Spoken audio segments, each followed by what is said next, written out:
Okay, so today we're going to try to open up a PowerPoint presentation and add some text and a picture.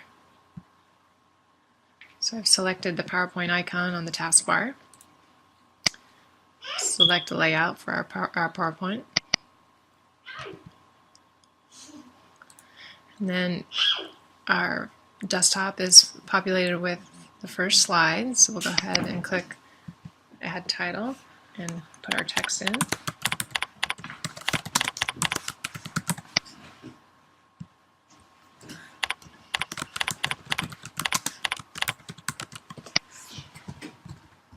And then we'll come up here to the upper left and add a new slide. And we'll choose one that we can add a picture to. And we'll go up here and insert a picture from clip art. Choose the favorite picture. And then we'll put the name of that animal.